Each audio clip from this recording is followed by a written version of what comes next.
Hello once again, everyone. I'm meteorologist Steve Teeling here at News 8. What a spectacular day we're experiencing out there right now, and it looks like more great weather to follow. So without further ado, let us get you to your forecast. We're going to start with how long this nice, comfortable weather will last in terms of lower humidity. Well, you can see Monday comfortable, Tuesday comfortable. It looks like it wants to go up a little bit Wednesday into Wednesday night, but even at that point, it doesn't get really into the mildly humid range. So I think we stay comfortable Wednesday, Thursday, Friday, maybe going up a little bit over the weekend. But as you can see, we're on the lower end of the scale, and that's highly unusual for the month of August. But let's take it while we've got it. All right, low temperatures for Tuesday morning.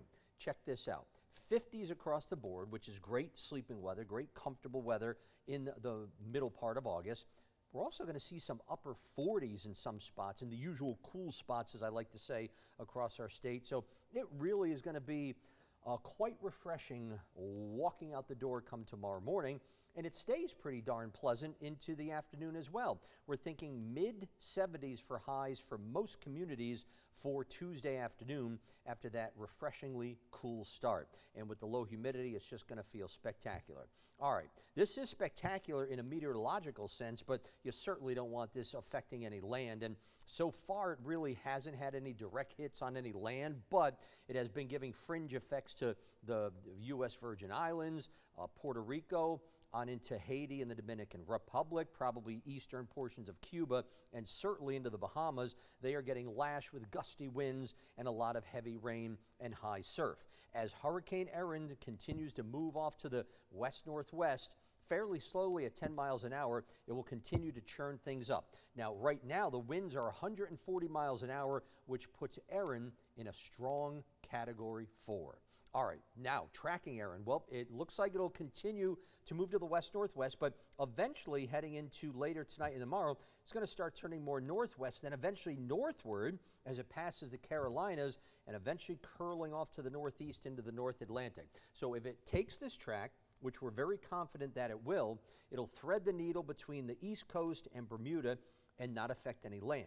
With that said, up and down the coast from Maine to Miami, we're going to be seeing high surf, beach erosion, very dangerous rip currents. So if you are on vacation, going on vacation, know somebody that is on vacation, alert them to what's going on up and down. As a matter of fact, the Outer Banks in North Carolina, they've had some mandatory evacuations with this thing coming so close that some flooding is likely out that way. So if you know anybody or you're out there, just heed the warnings, shall we say. We don't want to see anybody get into any trouble. So fair the rest of the day. Overnight tonight, great sleeping weather, 40s to mid-50s, mainly clear skies. Here is your Shoreline 8-day forecast.